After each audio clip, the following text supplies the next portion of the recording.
Hi, I'm Mike Rowe, and I got nothing against celebrities. In fact, I just interviewed Rob Lowe and Jason Alexander, and they were terrific, but usually I interview people you've never heard of. The plumber, who makes $250,000 a year. The first responders, who risk their lives to save complete and total strangers. And the mad scientists, who are about to change the world with a better mousetrap. Those are the kinds of people I usually interview on The Way I Heard It, and you're officially invited to give it a listen, wherever you listen to podcasts. Today, we'll have Kara's multi-generational Disney World trip. That's coming up on this episode 441 of WW Prep to Go.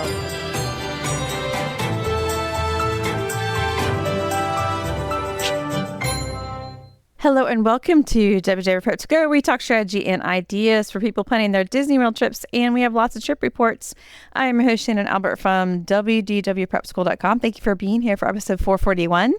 If you're listening to this on the day it comes out, Merry Christmas Eve.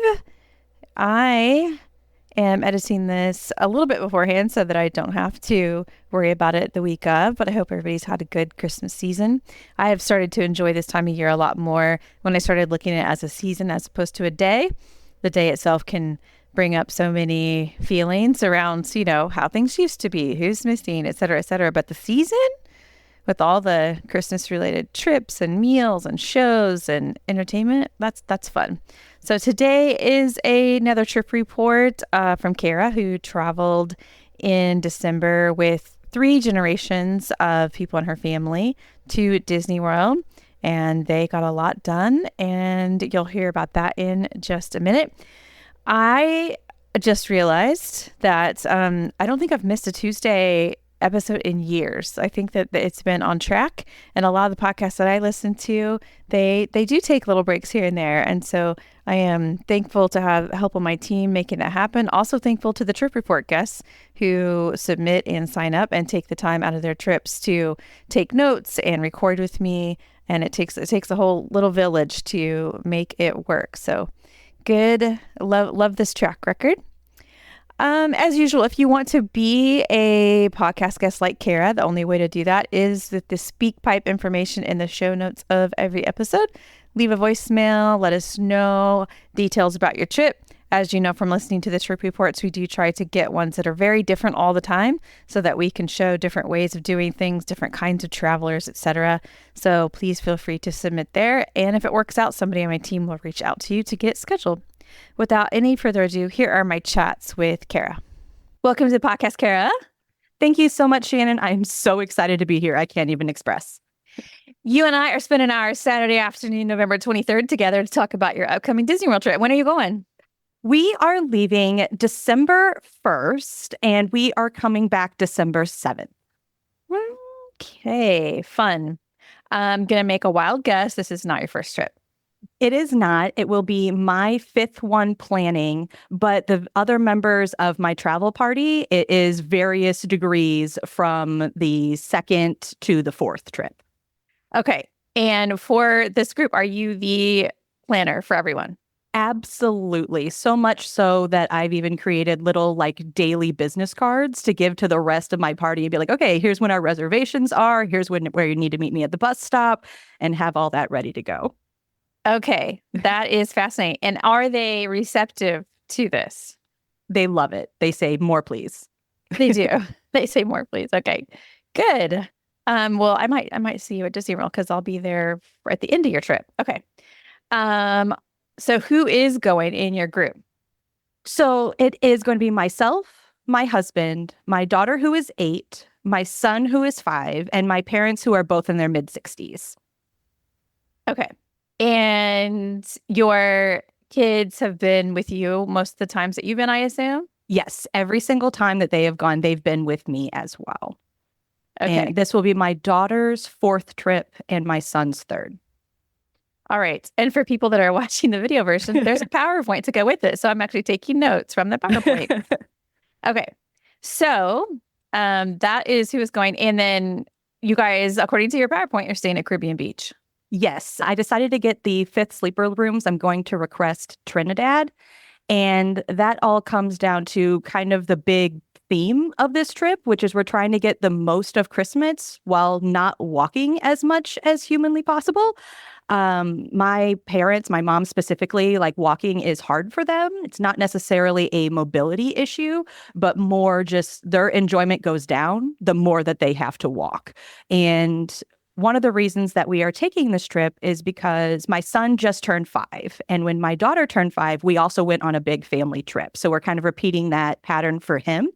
And it's a little bit more difficult now since there is so much more because my daughter turned 5 in 2021. So not everything was opened back up.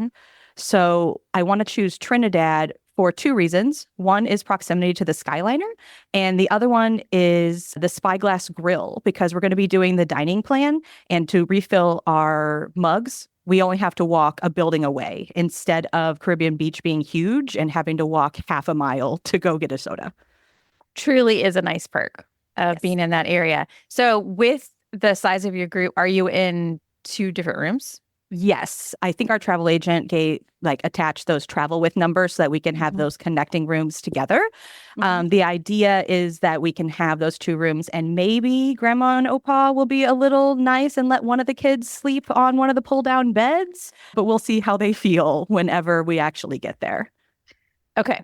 And how are you guys getting to Orlando? We are flying Southwest from St. Louis on December 1st. We have a nice 5 a.m. flight to get the most out of that first day. Okay. And everybody's on the same flight? Yes, we did arrange that we'll all be on the same flight. In fact, we're all going to be staying in one of the airport hotels the night before so that we don't have to wake up at like 2 a.m. Maybe we can wake up at 3 instead. Okay. Okay. And then once you get to Florida, how are you getting to Caribbean Beach? We are using the Mears Connect Sunshine Flyer, whatever the long name is called now. The bus? The bus. We're going to take the bus. We're not doing the express. We're just doing the regular. Those extra couple bucks savings there. I'm willing to spend a little bit more time to get there to buy an extra snack or something while we're there. All right. And okay, so you're going to land in the morning in Florida. You're going to take Mears, the resort. What else do you have planned on this first day, December 1st? It's really just going to be getting settled in, but I tend to have this pattern whenever I travel that my first day I get so excited and I want to do all the things immediately. So I had to specifically calm myself down for this initial day. So we are not going to be going into the parks, but we are going to be doing a couple Christmas things. We are going to be going over to Wilderness Lodge and going to be using one of our quick service credits at Roaring Fork to eat lunch, but that way we can see the tree there and see that resort, because I've seen pictures. I'm hoping that's going to be absolutely beautiful whenever it is all decorated. And the idea is while we're waiting for our room to get ready, once we have lunch there, we can take the boat to the Magic Kingdom area and do a little monorail loop just to look at the gingerbread displays. Okay. So you're going to do a monorail crawl. Yes. But just a gingerbread one. We want to check out the House at the Grand Floridian and the castle one at the Contemporary. Mm-hmm. And the title of your PowerPoint is something about holidays with minimizing steps. So yes, can we talk about that with regard to your parents and your kids? So are your parents going to be walking the whole time, or do they have to use, like an ECV or something like that? I've asked about an ECV and they're really hesitant to use one. I'm not exactly sure why. I don't think it's the cost. I think it might just be those optics. So they are going to be walking. So we are trying to organize things in a way so that we can try to stay in one spot, which I know is pretty ironic considering what we're talking about now, where we're going to be going from resort to resort to resort. But once we actually get into the groove of doing the parks and everything, we kind of stay contained a little bit more. And then what about your kids? They're in the ages that wouldn't normally use a stroller at home, but what about at Disney World? We will be renting a stroller, but we're actually just going to rent the ones in the park, the bright red ones, because I do not like hassling with strollers on transportation. I don't want to learn how to fold up a rental. I do not want to carry one on a plane. So we're just going to go with the big plastic red ones. You know what? For bigger kids, they're sturdier and they may not need to sleep in them or anything like the little ones do. Yes, I can almost guarantee there will be no napping in the strollers, but worst case scenario, it's a place to put our stuff. Yes, yes, yes. And they can just get off their feet for a bit if they need to. Exactly. So that part's nice. Okay. So going back to your day one, you are doing the monorail crawl for decorations. Mhm. And then what else you got? Then we'll just be going back to the room. We're going to have a grocery delivery. I don't exactly have the details on that. My husband saw that I was getting overwhelmed with Thanksgiving and Christmas and the trip and everything a couple years ago. And he said, let me take that off your plate. So he is organizing the grocery delivery, but just like a case of water, a couple snacks for the room, those types of things. So hopefully when the room is ready, we will do that. And it's going to be just hanging around the resort for dinner. If I can convince them, and this is where the minimizing steps comes in, if I can convince the rest of my party, I would like to go to Animal Kingdom Lodge to see their tree and their gingerbread display and get a quick service meal at the Mara. But if that doesn't work out, we will just eat at Centertown Market while we're there. But it's just kind of relaxing the rest of the time. We're all going to be very tired at that point, and we're going to hit that the next morning is going to be coming very quickly. Yes, it is. It's going to be a long day, but it might be one of those things where you got to keep yourself awake so that you can go to bed at kind of a normal time. Okay. So the next day is Monday, December 2nd. Yes. And this is where the minimizing steps comes in. Every day, we are purposefully park hopping to a park that requires a bus from Caribbean Beach and a park that requires the Skyliner. That way, we can have like a built-in break because it's really easy to say, oh, well, we'll just go back to the resort. It's just a Skyliner right away. Or, oh, we can just go back to the resort because we're going to be at this park in the afternoon. Because if it were just me, I would just go and I would have 30,000 steps a day. And that is not the purpose of this. So planning this, I potentially sectioned everything out. But in addition to park hopping, I also have sectioned out the parks. So it's not just going to be a regular Hollywood Studios day. It's going to be like specific lands so we can stay centrally located that way. So we're not going to be hopping from one end of the park to another. Once we're there, we're going to stay in a land or two. So hopefully we can have fewer steps. Okay. So related to that is you obviously have park hopper tickets to allow for this. And then how do lightning lanes factor in? Well, my window opens up tomorrow. We are going to get Lightning Lane Multipass. My family will for 3 days out of the trip. My parents only are going to for 2 days. They are more there for the vibes and live entertainment than they are for the actual rides. But there are a couple priority things that they want to do. Okay.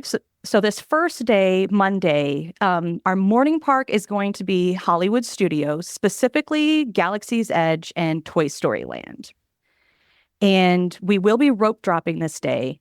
Hopefully Mickey and Minnie's. And I think my daughter and my husband might be doing Slinky Dog Dash. I'm not exactly sure because my 5-year-old, we're not sure how he feels about coasters. Like when he's on things, he likes them. But if he gets intimidated, he's like, nope, absolutely not. And nothing will convince him. So I want to kind of ease him into it to see how he feels. I think that's one of those tricky ages. They literally could go on the biggest rides or go on no rides, and you don't really know until you're there. Right. Now, my daughter's a thrill seeker. She will do everything except for Tower of Terror because I did that, I think, a little bit too early. She was 5 and she was terrified because her butt came out of the seat. And she's scary. It is terrifying. And she never wants to do a drop ride again. Okay. But any roller coaster, she will do any of those. All right. Okay. So mostly focus on Toy Story Land and Galaxy's Edge with some rope dropping things outside of there, maybe. Yes. I have a couple Lightning Lane goals. We'll see what we actually end up getting. I do want to get Rise of the Resistance for my husband, my daughter, and myself. But my son will just stick with the Multipass and Millennium Falcon, Aliens, Toy Story Mania for the morning. Okay. And we did also... I'm sorry. No, I was going to say, what else do you have? Well, we did also purchase Standby Skipper. So once we tap into our first one, wherever that ends up being, I'm actually going to have them start looking for attractions in Magic Kingdom, specifically Fantasyland, because the idea in the afternoon would just be focusing on Fantasyland. Okay.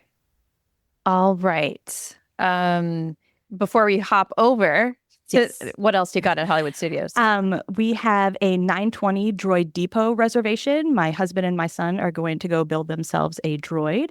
And while they are doing that, the rest of the party, I'm hoping that we can go to the 9:30 Frozen sing-along. Since they have that holiday overlay and Olaf's song from the special at the end, I really do want to see that. Okay. That sounds like a good plan. And then what?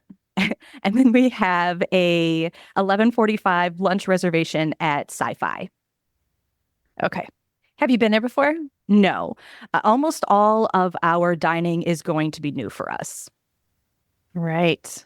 And that's not a dining package or anything. That's just the That lunch. is dining plan. Yes. Dining plan, but not dining package. Oh, yes. Yeah. We're not doing, since we are going over to Magic Kingdom, that is not for Fantasmic. That will come later. Okay. And then after lunch? After lunch, we're going to take a break, just a Skyliner right away, rest up because, again, the afternoon and the evening, we're going to be going to Magic Kingdom, focusing on Fantasyland.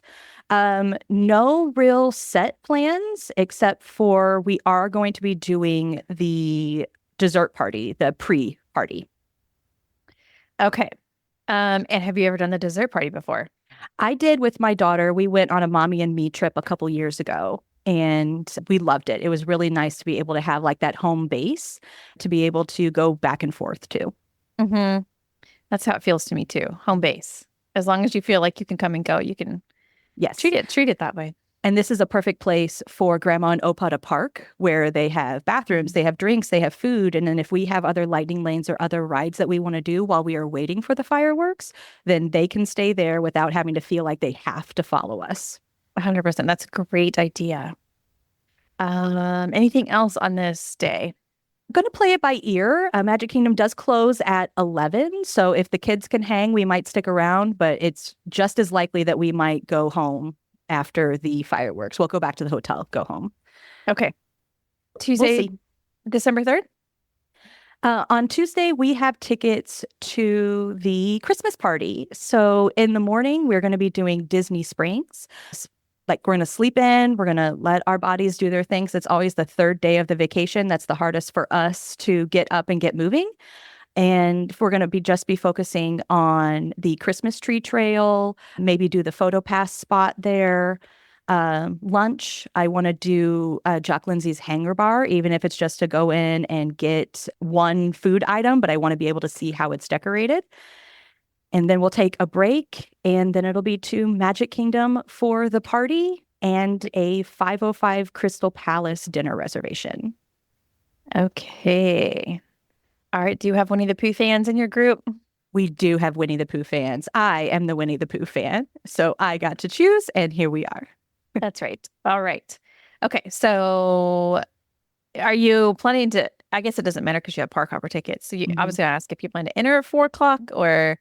Yeah, we're going to enter at the 4:00. We're not going to use any one of our tickets on this day. We will just wait until the party tickets enable us to get in. Yeah, I guess you don't have I was thinking you were at a park in the morning, but nope, you're at Disney Springs. Nope, so you don't need a park ticket on this day. Okay, so Crystal Palace. And then what are your priorities after dinner? After dinner is all of the party things. And in terms of blocking the parks, this is going to be Tomorrowland. So we may hit some of those Tomorrowland rides before the party actually starts. Like Buzz doesn't have an overlay, but I do want to save things like the Speedway and the People Mover for the party where we can actually see some of those overlays. But mostly our priorities are going to be the live entertainment and all of the free cookies. Okay. So entertainment and cookies. So not the rides and not the characters? Well, I really wanted to do characters, but I've been looking at the waits and they're like 60 minutes plus. And I don't know if I can get my 5-year-old whose number one priority is to see Donald Duck. I don't know if I can get him to wait in a 60-minute line. So if we see maybe those new polar bears that are there, we might stop and do that. But unless I see a short line, I don't know if characters are going to be our main priority. Yeah, that is a tough one. The only good thing is the outdoor lines that it's easy to come and go, not like cut in front of people or, whatever. That makes it easy to like go to the bathroom, get snacks, do something else. But yeah, it is a tough one. Okay. And how late do you think you're going to be able to stay? That is a fantastic question, and I don't know. I really am trying to be as flexible as possible. I do know that we will make it to the fireworks, but after that, our party may even split. One of us may take my son back to the hotel, and the rest of us may stay. I'm not exactly sure. I know my daughter can stay and hang with everybody, so it would might even be a problem if we're like, okay, well, Camden's tired, it's time to go back, and she'll be like, no, I still have park time. So we'll see what happens. We are definitely open to splitting up if that happens. Okay. Wednesday, December 4th. All right. Wednesday, December 4th, we are going to be back into the parks, again, specifically hopping. In the morning, we're going to be doing Epcot, just the World Showcase area. And in the evening, it's going to be Animal Kingdom, but only Pandora. We will be getting lightning lanes for this day, not necessarily with the goal to like maximize them and get all the rides, but to enable us to sleep in a little bit if we do have a late night at the party the night before. Specifically, my husband and my daughter, they want to do Remy's, but my son does not like 3D things. It freaks him out. Even Muppet Vision 3D, may it rest in peace, really bothered him. So the rest of us will do Frozen at that point. And then we'll do a single pass for Flight of Passage in the evening for my husband, my daughter, and myself. Okay. I know we're talking before you have had a chance to book them, but that's just going to be multiple transactions, as I'm sure you are aware. Yeah, I think I have my list at 7 different transactions, and it's only 3 days worth of lightning lanes. Mhm. So that'll be fun.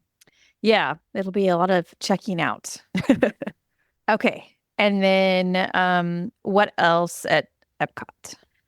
At 10:30, we're going to have a Capture Your Moment photo session, since we're going to have those 3 generations together. We all have coordinating Muppet Christmas Carol t-shirts that all have a different character on them. And we're going to just kind of get some Christmas photos taken. And then once that is done, we're going to do like the Olaf scavenger hunt. We're going to explore the different booths and the different country snacks. We're going to be using our snack credits for lunch on that day, basically. Okay. Got it. And that's at the festival booths. Yes. Good use of your snack credits, of course. I'm so looking forward to it. Okay. And then after that, After that, we'll take a break, and then we will go to Animal Kingdom in the evening, in the night, maybe around sunset time, because the whole goal is to see Pandora at night. I want to see that bioluminescence. I've never seen that before, and I'm really looking forward to be able to explore that land with all the lights on and everything. We also unfortunately, it's not that easy to do anymore. I know. It really It's- frustrates me. It is, but this is an interesting day because we have a 5:50 Tusker House reservation for dinner, and the park officially closes at 6, but this is one of the Animal Kingdom Deluxe extended evening hours, which we are not eligible for. But that does make me feel a little bit better that on our way out, we can kind of meander a little bit, check out the lights in Dino Land, see the lights on the tree. I don't remember what that show is called, but being able to walk out and take our time without feeling like the cast members are waiting for us to leave. Mm-hmm. Tree of Life Awakenings. The I think. awakening. Thank you. It's so hard to use the official terms that Disney uses because sometimes they're not intuitive, but I think it's called Tree of Life Awakenings. So you'll see that on your way out. Yes. Okay. Thursday, December 5th.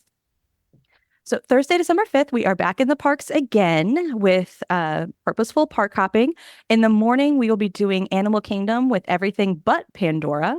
And then in the evening, we will be doing Hollywood Studios, the front of the park. And this is a day where we are not going to get any lightning lanes because we're planning on rope dropping. And since we're not doing Pandora, we should be able to get on all those attractions pretty quickly with early entry and then be able to focus on shows and the train and do the safari. And then in the evening for Hollywood Studios, we're really just focusing on the vibes, the sunset season's greetings, the being able to just see all the Christmas things without like worrying about the attractions. Okay. So that is, I'm going to write down vibes. Yes. For the vibe. Holiday vibe specifically. Exactly. Okay.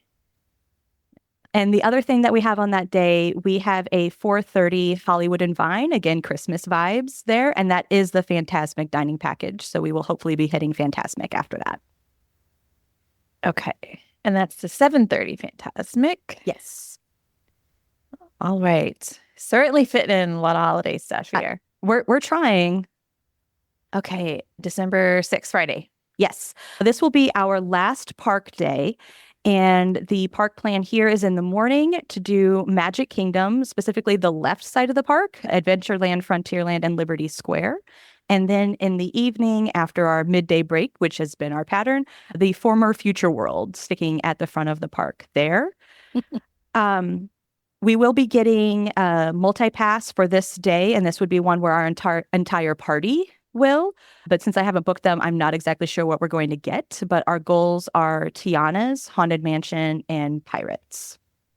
And your daughter that doesn't like Tower of Terror, how does she feel about Tiana's? Did she ever ride Splash? She did ride Splash, and she was 100% okay with it. Okay. I think it's just that vertical drop. Even on Rise of the Resistance, she always wants to hold our hands really tightly when she knows that's coming. I think it's just that feeling of being lifted out of her seat. Okay. Yeah, that's understandable. All right. So you've got a few different lanes you're focusing on. Yes. And you're using lightning lanes, you're using Standby Skipper. Correct. And with Standby Skipper, are you using it to get lightning lanes at the second park you're going to as well?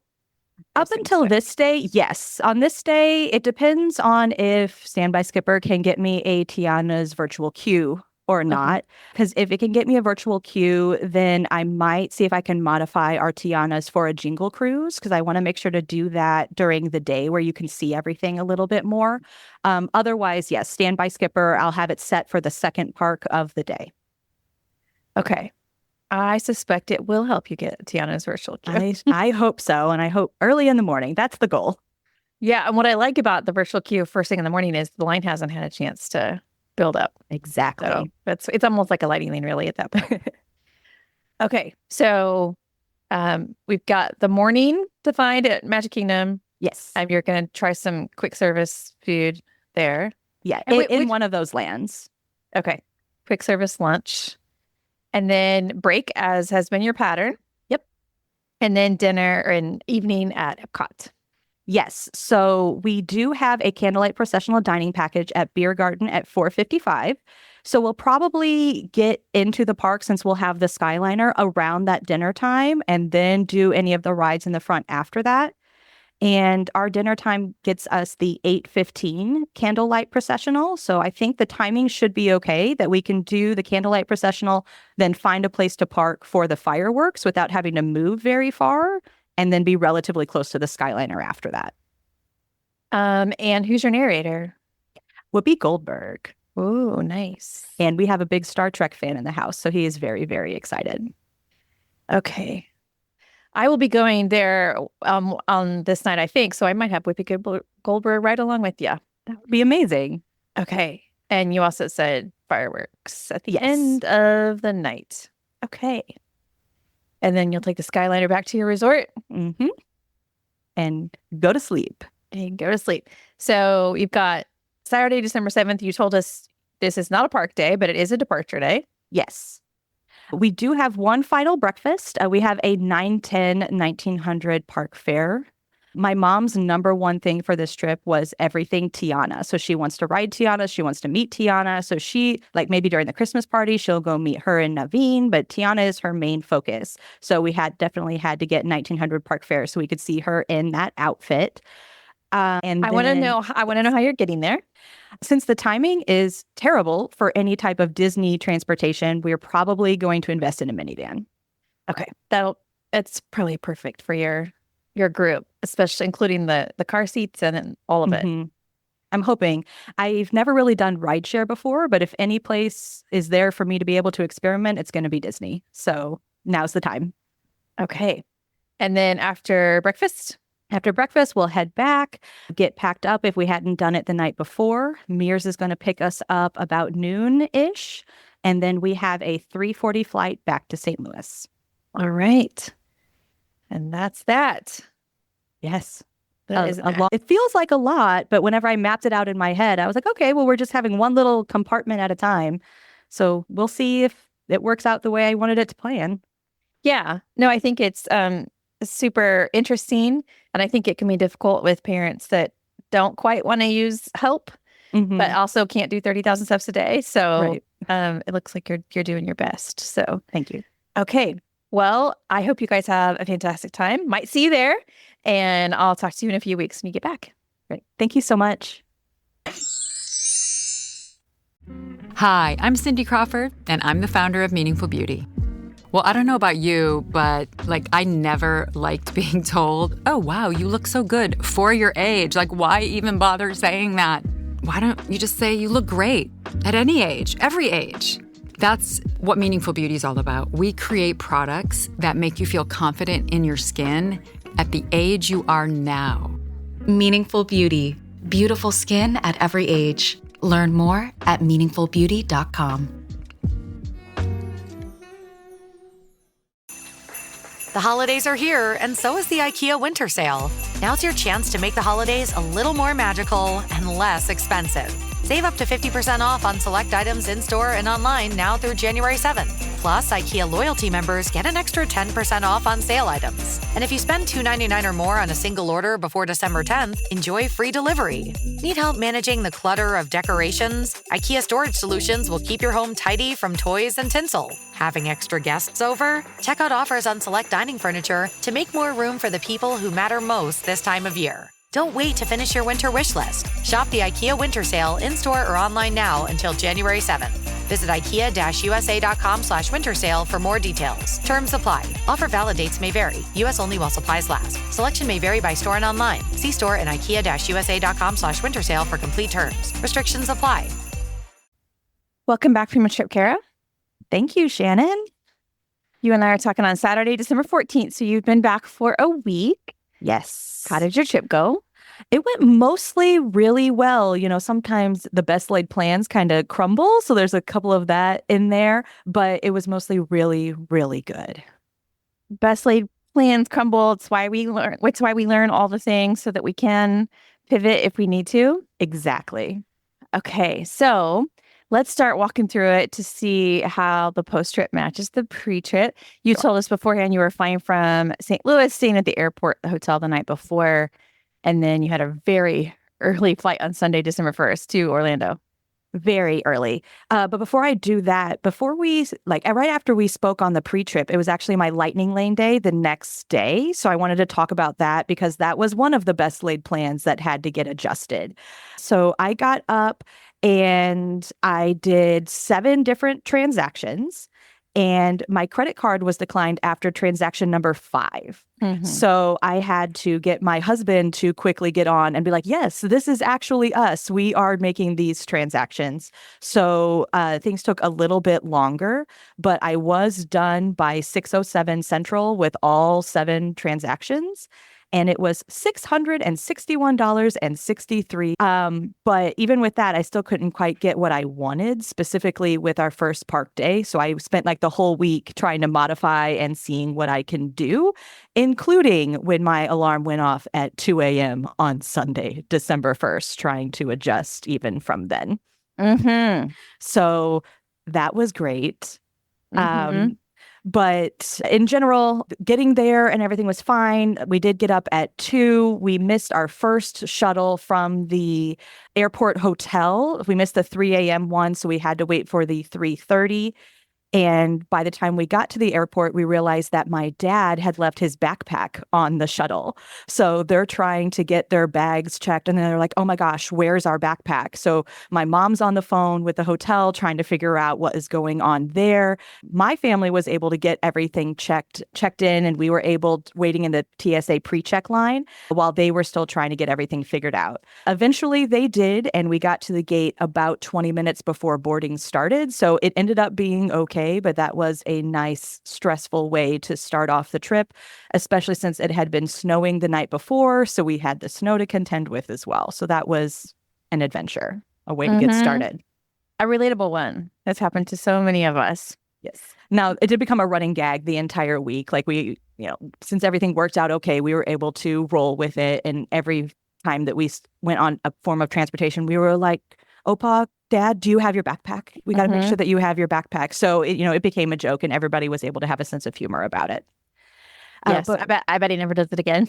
oh, absolutely not. Like he would always check for his backpack, even when he was in the room. We ended up with connecting rooms, and he would pop over and be like, "Just to let you know, I have my backpack." Great. So, like it will never happen again. But the flight was uneventful. It was really great. We were actually landed in Orlando at 8:35. And some of our bags were like the first ones off of the plane. And we were on the Mears Connect at 8:56, like physically sitting on a bus 20 minutes after we landed and leaving for Disney World at 9:07. So it was very, very quick. That's a great turnaround time. Yes. All right. And then you were headed to Caribbean Beach. Yes. So we got to Caribbean Beach. We dropped all of our bags at Bell Services. I really like how they recognize the airport shuttles, and they're just like, "Hey, welcome. Can we take your bags?" And we're like, "Yes, you can."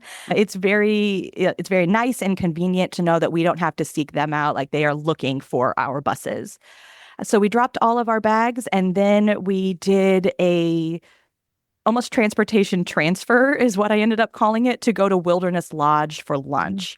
So we took the Skyliner to Hollywood Studios and then took the bus from there to Wilderness Lodge because I thought that'd be the easiest way to try to get there.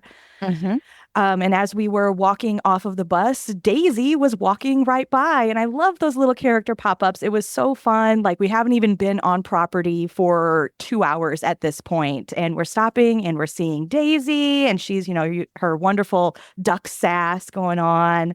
And that was at Wilderness Lodge? Yes, it was at Wilderness Lodge. She was walking out of the lobby area and we were just walking in. And so she was and she sought us out. We didn't even have to say, "Hey, Daisy." She came up and even surprised my kids, like covering their eyes, and was like, "Hey, it's me."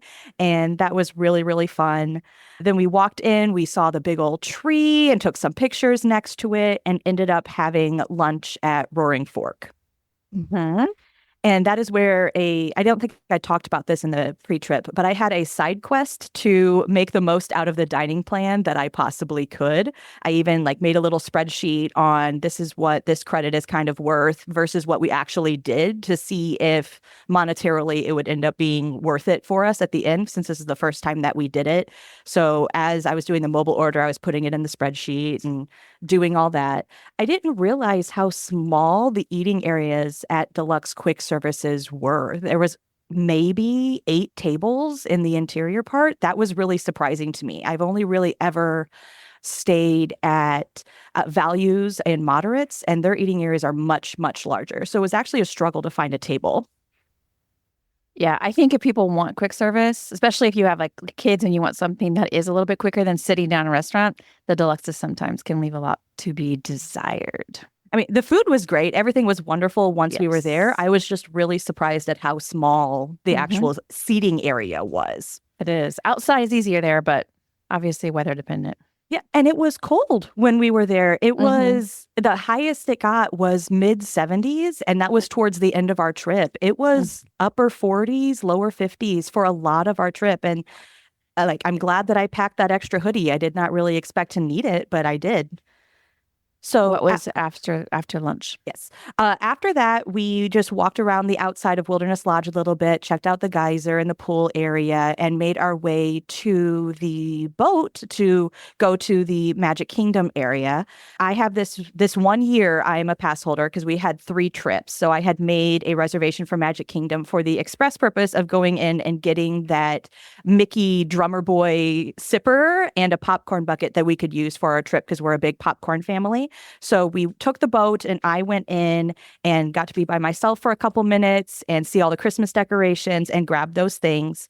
And then after that, we did a brief monorail crawl to the Contemporary and Grand Floridian to see the different gingerbread displays.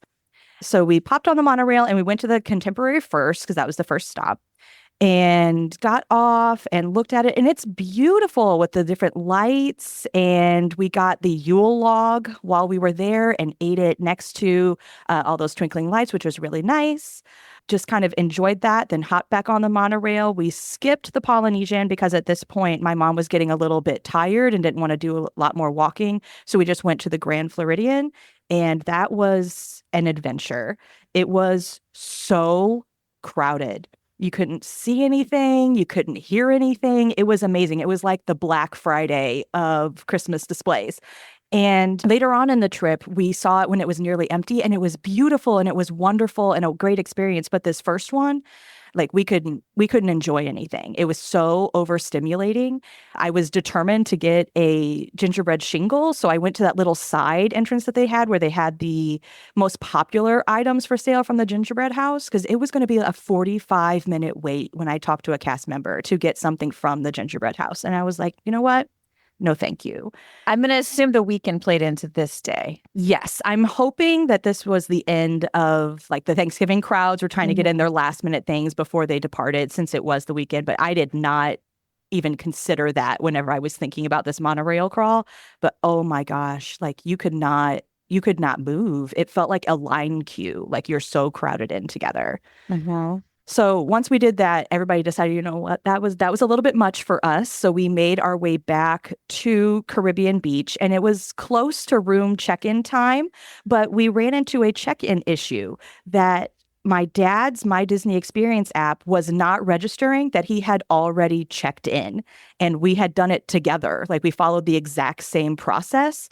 And every time he went back in, it said start check-in process. And we were like, okay, what is this? But every single time he did it, like, you're already checked in. We're like, okay, this is an issue.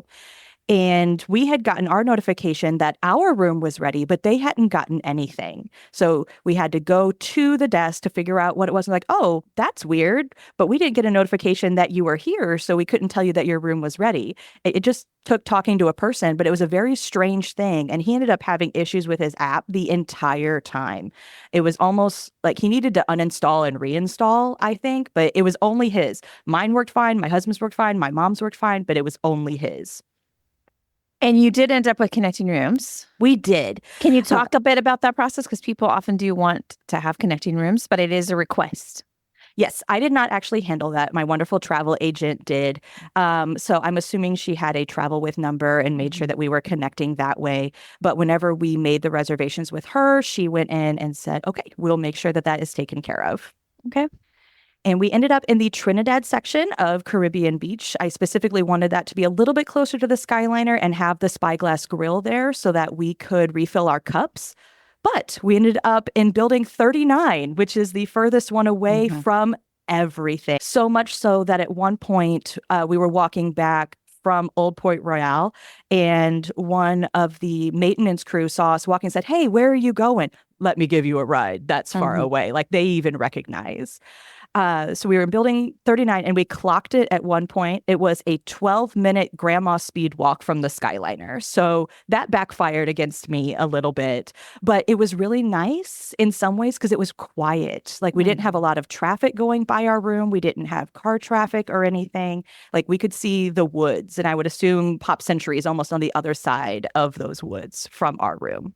I think the access to Spyglass Grill saves it over there, because at least you don't have to go too far if you want the basic stuff. Oh, if it weren't for Spyglass, that would have been brutal. There would have been no way. What did you think of the rooms themselves? I loved the new rooms. That was one of the reasons that I was really hoping to get Trinidad. I loved having the Murphy bed situation. It gave us a little bit more. It was light. It was bright. My kids fought over the fifth sleeper little bed that was able to pull down. It was really, really nice. Once we were in the room, everything was perfect. Okay. And you were getting grocery deliveries on this day. Yes, we did. My husband ended up going with Instacart. So we got a case of water, a couple of things of soda. We're big Diet Dr. Pepper people, and that is not something that is available on property. So I needed that fix. And then we got a couple snacks for the room. Like my son really likes those mini muffins that come in the bags, just a couple things like that we could take into the park with us or eat in the room. And they delivered the grocery delivery right along with our luggage right at that time. So they were arriving with that almost right at the same time that we got into the room. The timing worked out really well. That is nice. Okay. Anything else on this day? After that, we did end up going to Animal Kingdom Lodge for dinner, doing the same thing, Skyliner to Hollywood Studios, bus to Animal Kingdom Lodge. We just ate quick service at the Mara, and that was really, really good. I was surprised. I was almost expecting just the regular burgers and chickens. And actually, my daughter's sitting next to me, and she's nodding and going, yeah, it was really good. So we did that dinner and then checked out their gingerbread displays. My daughter's a really big animal lover, so she really liked looking at them and looking at all the details. We got the gingerbread giraffe there and then did the reverse, took the bus back to Hollywood Studios, walked back to the room, and crashed. I love the idea that you're using Hollywood Studios as your other transportation hub, because wherever you can't get from Caribbean Beach, you're just doing it from there. Yes. And it turned into a thing for the rest of the trip. My son, who's 5, would keep asking, are we going to transfer to a bus now? And I was like, no, baby, we're fine. We're actually where we're supposed to be now. But that set the precedent since that was our first day. It reminds me of the Contemporary, because when you stay there, you can walk to Magic Kingdom to get to other places where you can. It's very convenient that way. It was the best way that I could think of to do any type of resort hopping. And it worked out pretty well. Yes, you pretty much have access to everything that way. So your first day is exactly what your pre-trip said it would be. Yes, it ended up being 17,000 steps, which is still a lot because I was trying to minimize those steps, but it is what it is. It was a lot of walking around the resorts. All right. So you're ready for your first park day, which was Monday, December 2nd at Hollywood Studios. Yes. So we started off at Hollywood Studios and we just took our walk to the Skyliner. At 7:29, we were in line to tap in for early entry, which was supposed to begin at 8 o'clock.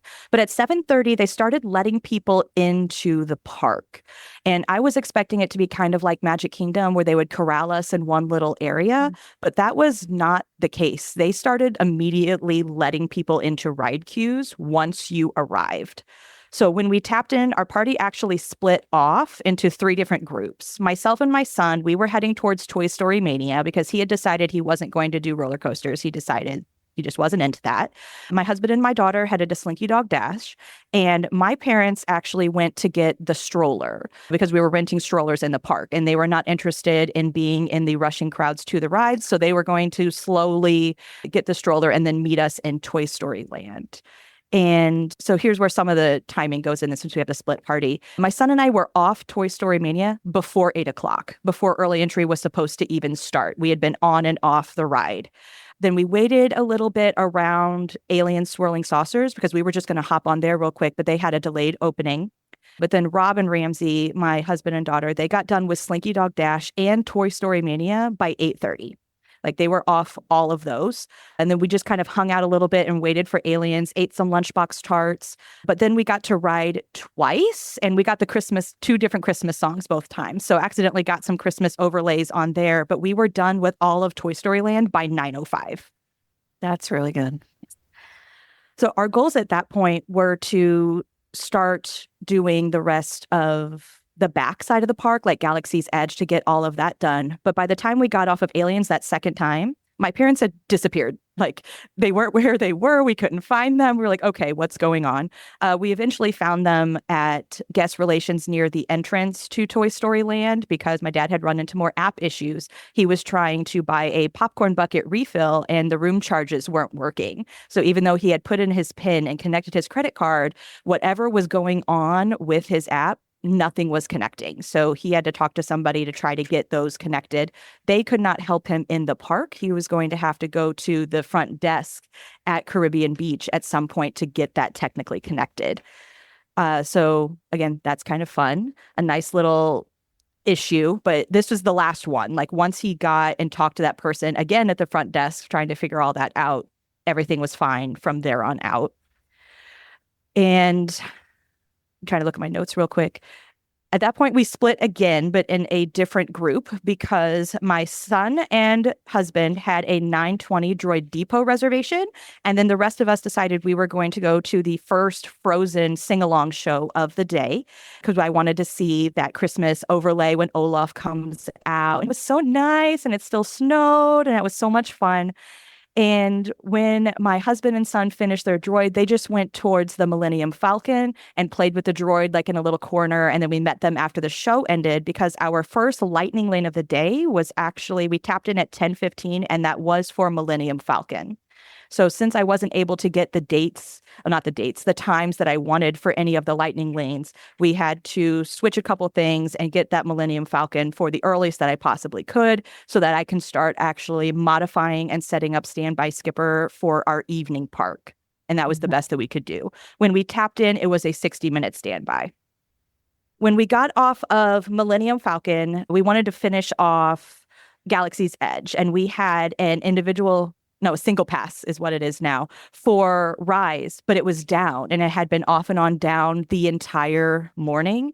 And so we gave it 15 minutes or so because we had a lunch reservation at Sci-Fi right there and it still hadn't come up. And we were like, okay, if it's not up by the time lunch is done, then we'll see if we can ask for a refund since it doesn't work in our plan since we had things going on at Magic Kingdom in the afternoon.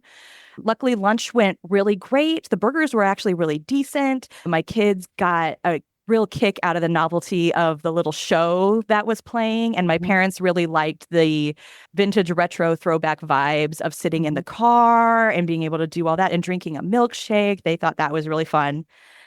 And luckily, when lunch was done, Rise was back up. It was a 95 standby, and we walked right into the Ray room with our lightning lane. Then once that was done, we took the Skyliner back to Caribbean Beach for a mid-morning break. And you said that after you tapped into your first lightning lane, you were having standby skipper look for Magic Kingdom lightning lanes, right? Yes. So I modified the other two that I had because the other ones that I had was like an Indiana Jones and an Aliens, but we knew we weren't going to be sticking around for that. So I physically modified those. And then Standby Skipper actually got us a Peter Pan for the evening right after we tapped into Millennium Falcon. Okay. And did you have, so then you had 3 for the evening because you modified 2 and had Standby Skipper pick up 1. Correct. So when we got on the bus at 4:15 to head to Magic Kingdom, we had a Peter Pan, a Winnie the Pooh, and a Dumbo, my son's request, stacked and kind of ready to go for the evening. And you did say you were going to focus on Fantasyland, so that makes sense. Yes. I wanted to try to keep everything in that area. Now, we did not end up using all of those I'll tell you about that here in just a second, but I did have those ready to go. So we did get on the bus at 4:15 to go to Magic Kingdom. And the first thing we did whenever we tapped in was ride the train. My son's big into transportation. If I ask him his favorite thing of the entire trip, it was the monorail and the Skyliner, and trains are his thing at home. So that was the first thing that we did. He saw it. We were doing it. We had, it was kind of crowded because it was one of the only nights where there was going to be fireworks there in the evening. And I expected that, but it was very people-y. There was still a lot of people. But we did the whole loop around. We picked up the stroller. And at that point, we also decided that we probably weren't going to eat an actual dinner because we had that lunch at Sci-Fi and we had the dessert party reserved for the fireworks. And I was like, I don't think I could fit another thing of food in my body, which turned out to be fine, but it kind of messed up the whole dining plan thing because the dining plan has you set to use like 2 meals a day pretty much. And so it's had a little bit of a scrambling for my little side quest, trying to figure that out. But after we rode the train and did that, my parents again grabbed the stroller real quick and they just meandered around Main Street. They checked out the confectionery while my family, we went to our Dumbo Lightning Lane, which to give you an idea of the crowds there was a 30-minute standby for Dumbo. And then I dropped my son off with my parents who just hung around the teacups because we had a 7 Dwarfs single pass, which was an 80-minute standby. And they started heading back towards the dessert party because we were going to try to check in as early as we could to use that as a home base for the rest of the evening before the fireworks. And that worked out well. They were just waiting for us, hanging out there. And as we were walking, and we is my husband, my daughter, and myself, we got trapped by the Frozen show when they were lighting up the castle. Like by the time we got to the hub, the lights were down. You couldn't move. It was everybody cramped in, which at the time was a little bit frustrating, but then turned out to be a benefit because we got to watch the show. Like it had a slightly obstructive view, but we got the show done. We could kind of check it off the list. And then we didn't have to do it the next night on the party night. We had already done it, which freed up a little bit of time. Once that show ended and we were finally able to get through, we checked into the dessert party while I went in and tried to modify the lightning lanes for a little bit later because they were actually taking place during our dessert party time. And we were actually just really enjoying our time sitting there, trying all the different treats, looking at everybody's Christmas outfits, which were so cute, and trying to get them for a little bit after the party. And some of the ones that we wanted were sold out. I couldn't modify them anymore from where they were. So what I did was ended up giving my husband a quick tutorial on how to make them because he and my daughter had decided that they were going to shut the park down, and it actually closed at 11. So after the fireworks, they were going to go off and they were going to take advantage of all of these. And we knew that we were going to head back to the room after fireworks. Like my son was fading fast. It was not going to happen. So we did the fireworks and the reserved seating, and it was so fun. I was the only one that had ever seen Happily Ever After before. I didn't tell anyone about Tinkerbell flying. I didn't tell them about any of the sequences. And my dad is really into like nighttime spectaculars and fireworks shows, and he audibly gasped when Tink started flying. And I was like, yes, that is what I wanted. My son used it as a dance party, and he's just sitting there boogieing to the part with the genie. And like, it was so great. And it was such a good experience. And yeah, it was so great. Like one of the top 5 things that we did the whole trip was that particular dessert party because we didn't have to worry about being cramped. We had that reserved area. It was perfect. I think it's so smart during party season because Magic Kingdom is so busy with people trying to find fireworks on one night that's available on a non-party night. And having the dessert party just makes that so much easier. Yes. And that was where I was trying to make it as frictionless, to use your phrase, as possible. And I even had a note for after that, like when the fireworks ended, I just have in all caps, so many people, because everybody's trying to get just in a couple different directions. And the cast members were amazing. Like they were able to direct different people, and they had it down to a science. Okay, we're going to move this rope here, then we're going to do this, we're going to do this.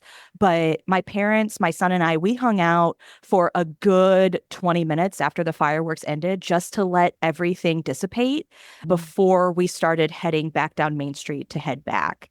Now, my husband and daughter, as soon as they could, they ran out because they were going to make the most of all of their time.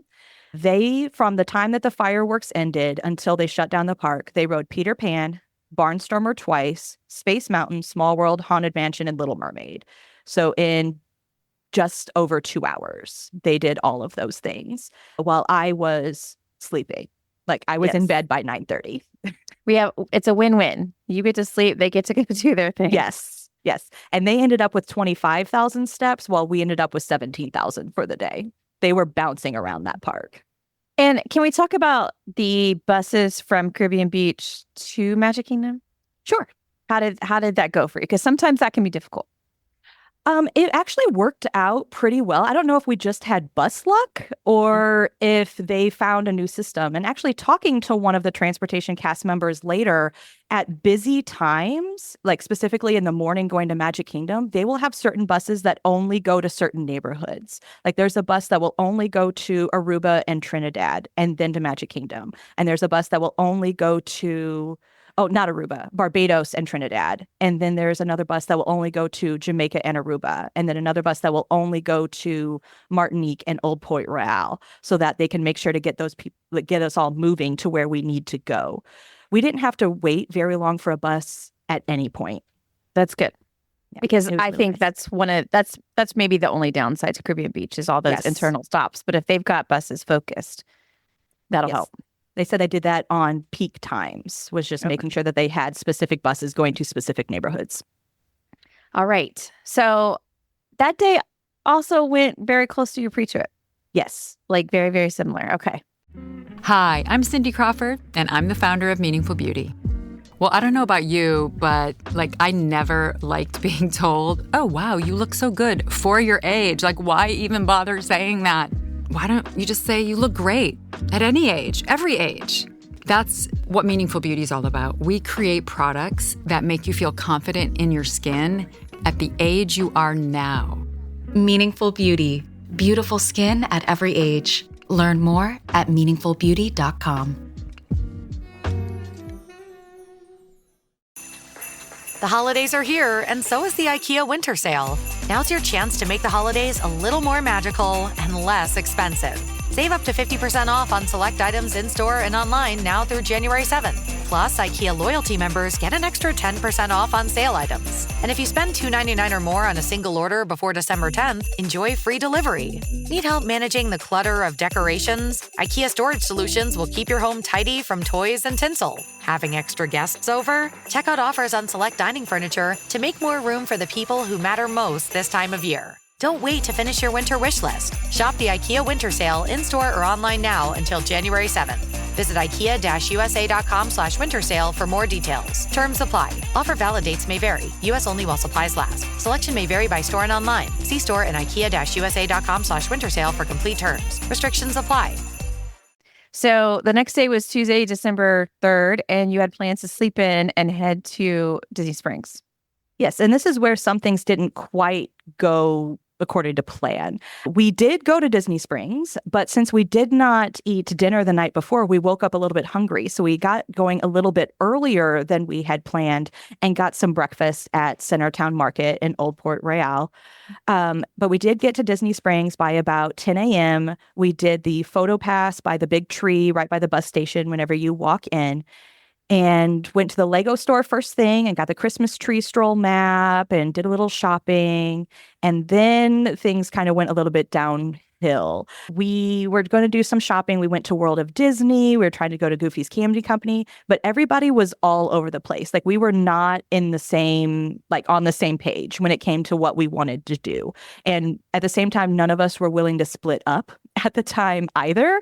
So we had, little family squabbling trying to figure that out.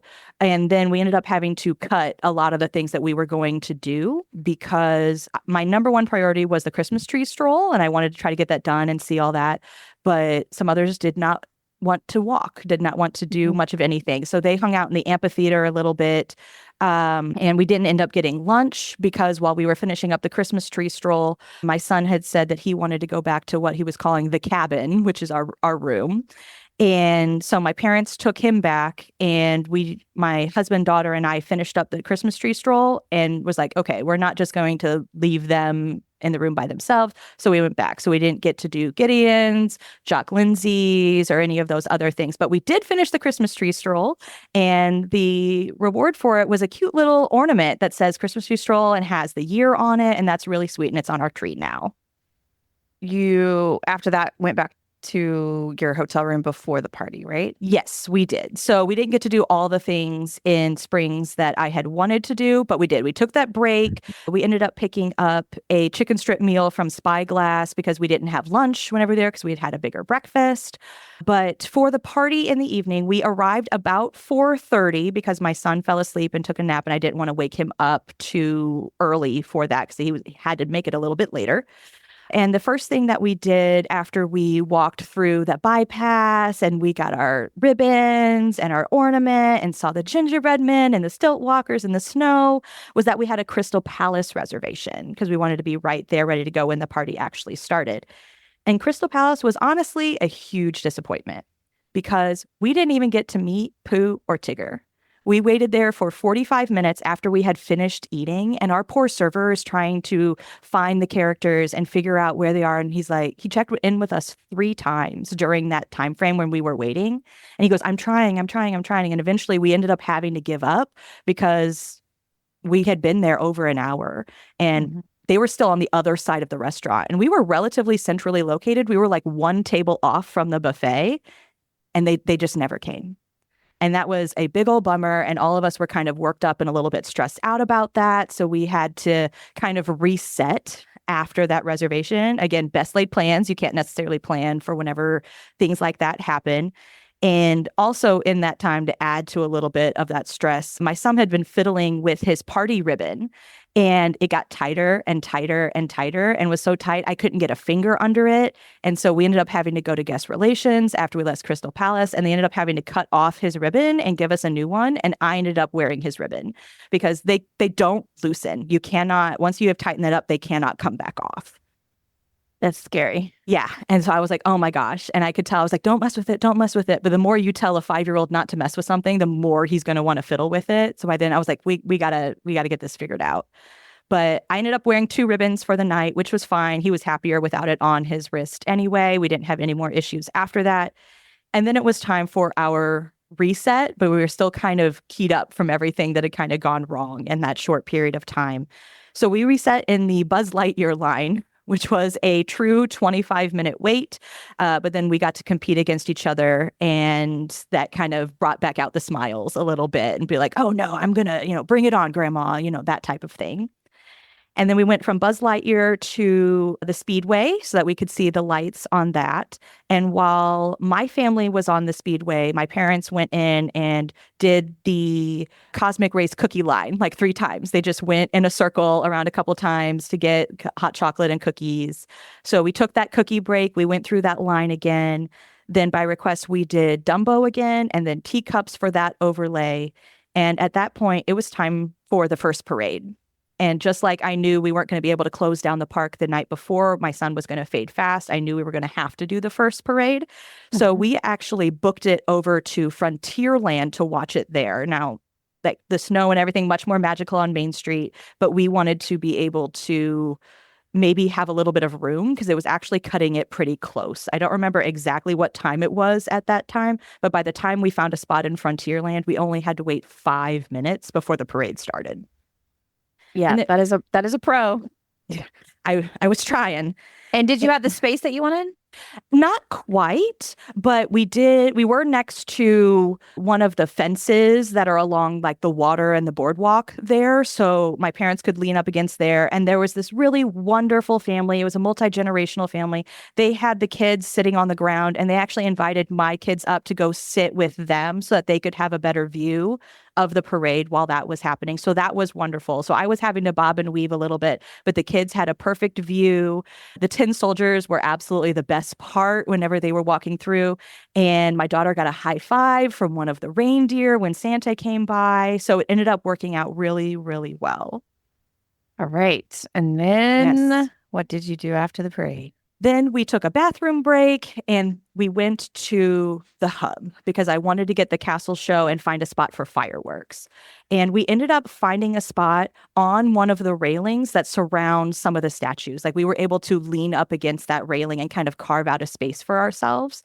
So we saw the castle show, and then 15 minutes later, the fireworks.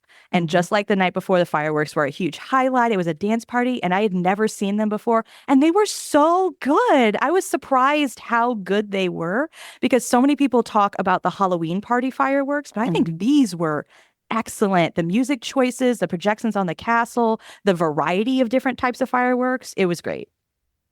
How did you feel about the viewing from the dessert party versus just having to find a spot? Oh, I liked having the reserve viewing. That was really nice because I didn't have to worry about staking out an area and making sure, like holding my arms out, trying to make sure that the space was held. But the spot that we had was really great. And I'm glad that we parked it there for that span of time to be able to do all that. But I definitely prefer the reserve viewing with the fireworks party. It's just hard to justify during the Christmas party. Yeah. Like we were making the joke, like we don't necessarily want to do almost $300 a person in one night, but we can spread it out over 2 and do the fireworks party the night before and then the party the next day. Yeah. And since you were not planning to close down the party, how much more were you able to do on this night? We just did a little bit of shopping and then we headed on out right after the fireworks. And my son actually fell asleep while we were carrying him down Main Street. He was very, very tired. I'm surprised your husband and daughter didn't. They thought about it, but I think my daughter was actually tired too. I don't think she got enough sleep from closing down the park the night before. She would argue against me, but I think that's exactly what it was. Yeah, it catches up to you. Okay, so That sounds like a good day overall. Yeah, Sorry. yeah. Overall, a couple rough goes there. Again, best laid plans, but mostly it did turn out pretty well. Okay, so the next day was Wednesday, December 4th, and you were planning to start your day at Epcot. Yes. So we left the room a little bit before 9 to head to the Skyliner. We grabbed the stroller and picked up the Olaf scavenger hunt. And at that point, we had to split the party again. And this is how I ended up with so many different transactions whenever we were doing lightning lanes, because my son does not like 3D things. He doesn't like when things come in his face. It freaks him out. So he was not interested in Remy whatsoever, but that was one of my daughter's number ones. And my husband had never ridden it before. So those two, I had gotten them the lightning lanes for Remy, and then my parents, my son, and we did Frozen. And I actually had them within 10 minutes of each other so we could tap in around the same time. Frozen was a 50-minute standby when we tapped in, and we walked right onto a boat. And Remy was a 65 whenever they tapped in. And at that point, after we did that, I had actually set Standby Skipper to search for Navi River Journey, which had been completely sold out before the day even started, because this was not a day where we were trying to maximize our lightning lanes. We were just trying to get on those couple rides. That was it. And it was able to come through right around lunchtime. It picked us up a time that actually worked out perfectly for whenever we were going to be there. So Standby Skipper for the win. After we did Frozen and Remy, we met back up in America because we had a 10:30 Capture Your Moment session. And the check-in for that is like right by the KidCod station. Like if you're looking at America, it's like right to the right. And we walked right past it because it's just a little podium. There's no sign. There's no anything. It just kind of tells you this is where you need to go. And this session turned out to be, again, one of the top 5 things that we did the entire trip. Our photographer was amazing. His name was Gabe. He was from Venezuela, and he was phenomenal. My son does not like having his picture taken, and he got that boy to smile and laugh and do everything that he wanted. And these sessions are only supposed to be about like 20, 30 minutes. We got an hour of a private photo session. And where did you go? We went to Germany. And so they took us to like a couple different areas. We had some facing Spaceship Earth. We had some with the beautiful architecture in the background. They even took us to the area by the bathrooms because it had some really cool different things.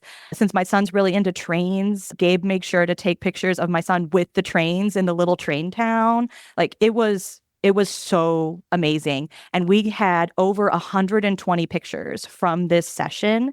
And we're talking Christmas cards. We're talking they're going to be on our walls. We had matching Muppets Christmas Carol shirts. Like we had all, it was so great. It was so great. I love that. And did you do different combinations? So it was like your immediate family, but then also their whole group? Oh, yes. He did. Oh, let's have all the girls together here. Let's have just the siblings here. Let's have just grandma and grandpa. Let's have just me and my husband. Let's have our family of 4. Let's have it was so many different combinations. And he even asked several different times, if you have any ideas or any other combinations that I haven't thought of, please let me know. Like, this is your session. And I'm like, nope, you're doing fantastic. Please more, whatever. And it really was. It was amazing. I have to think that they love their job. And I mean, he has to. And I asked a couple times through, I'm like, how does this work? Like, well, we're PhotoPass cast members. We have a home park, but we can kind of choose where we want because we can trade shifts. And he said he likes the Capture Your Moment sessions more than like having just a spot because then he gets to talk to the families and he gets to know people a little bit more. And just absolutely phenomenal. Both myself and my mom put in cast compliments for him. Like he was amazing. I love that. I'm glad you guys got that. What was after your photo shoot? So since it ended up being an hour rather than just the 20 minutes, we kind of just started eating a little bit. The kids, as we would go from country to country, they would look for Olaf and we would eat some food. We got the Snickers doodle cookie at America. Then we went to Germany and got some of those snacks. And that cheese bread bowl was so good. We got the new rice from China. And we skipped Norway and then we headed to Mexico, took a little break and rode the 3 Caballeros ride. My son's number one character is Donald Duck. So he got to search for Donald the entire ride. And we would sit there in that boat and he'd be like, Donald, where are you? Why did you leave your friends? Like he was into the story and scolding Donald for leaving his friends. Then we ate at the Mexico booth, which phenomenal, so good. I got my husband the milk and cookies stout from the holiday desserts. And then we looped back around, like back by Canada to head back for a break. My family of 4 finished the Olaf scavenger hunt and got our prize, while my parents just went back to the Skyliner and like waited on a bench for us while we were there. And we were back in the room taking a break by 2.